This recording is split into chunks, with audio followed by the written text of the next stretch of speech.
നാട്ടിൻപുറങ്ങളിലെ നോട്ടില്ലാ കാഴ്ചകൾ കഴിഞ്ഞ കുറേ ദിവസങ്ങളായിട്ട് മനോരമ ന്യൂസ് വയനാട്ടിലെ നാട്ടിൻപുറങ്ങളിൽ ഏത് രീതിയിലാണ് നോട്ട് പ്രതിസന്ധി ബാധിച്ചിരിക്കുന്നത് നോക്കാം. ഏതായാലും എല്ലാം അടയ്ക്ക, അതുപോലെ തന്നെ കാപ്പി തുടങ്ങിയ നാണ്യവിളകളുടെയൊക്കെ വിളവെടുപ്പിനെയാണ് ഇന്ന് പ്രധാനമായും ഗുരുതരമായി തന്നെ ബാധിച്ചിരിക്കുകയാണ്. കാർഷിക ജില്ലയായ വയനാടിന്റെ പ്രധാന വിളവെടുപ്പ് കാലത്തെത്തിയ നോട്ടുമാറ്റം സമ്പദ് വ്യവസ്ഥയെ തന്നെ തകിടം മറിച്ചു. കാപ്പിയും അടയ്ക്കയും ഉൾപ്പെടെയുള്ള നാണ്യവിളകളുടെ വിലയിടിഞ്ഞത് കർഷകർക്ക് തിരിച്ചടിയായി. വിളകൾ പാട്ടത്തിനെടുക്കുന്നവരും കാർഷിക മേഖലയെ കൈവിട്ടു.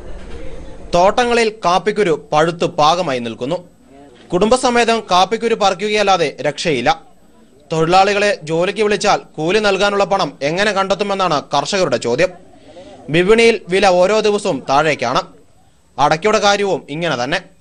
പച്ചയടയ്ക്ക വാങ്ങാൻ ആരും വരുന്നില്ല. ഇനി വാങ്ങാൻ തയ്യാറായെങ്കിൽ തന്നെ എന്ന് പണം തരുമെന്ന് മാത്രം പറയില്ല. നവംബർ 8-ന് മുൻപ് തോട്ടങ്ങൾ പാട്ടത്തിനെടുത്തവരാണ് കൂടുതൽ കുരുക്കിലായിരിക്കുന്നത്. പറഞ്ഞ സമയത്തിനുള്ളിൽ വിളവെടുത്ത് തോട്ടം ഒഴിഞ്ഞു കൊടുക്കണം. പുതിയ പാട്ട എല്ലാവരും പറയുന്നുണ്ട്, പക്ഷേ കാശ് കിട്ടുന്നില്ല. കാശ് കിട്ടാതെ ഞങ്ങൾ എങ്ങനെ എടുക്കുന്നത്? ഞങ്ങളുടെ കാശ് പെൻഡിങ്ങിലായി കിടക്കുകയാണ്.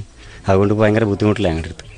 തോട്ടക്കാരനാണ് ഇടയ്ക്ക് പാട്ടക്കാർ വിളിക്കുന്നുണ്ട്, ഡിസംബർ 30-നുള്ളിൽ തോട്ടം ഒഴിവാക്കി തരണമെന്ന് പറഞ്ഞാണ് പാട്ടം തരില്ല. അത് പറിക്കാൻ ഇങ്ങനെ കാശ് ആരും എടുക്കാതിരുന്ന ഞങ്ങൾ എന്ത് ചെയ്യും? പകുതി കാശ് കൊടുത്തിട്ടാണ് ഇപ്പം ഒന്നും മേലാത്ത സ്ഥിതിയാണ്. ഒഴിവാക്കാനും പറ്റില്ല, പറിക്കാനും പറ്റാത്ത സ്ഥിതിയായിരിക്കും.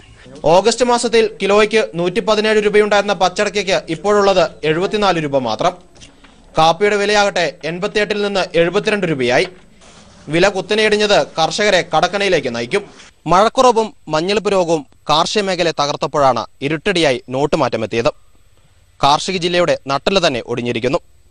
സിനോജ് തോമസ്, മനോരമ ന്യൂസ്, വയനാട്.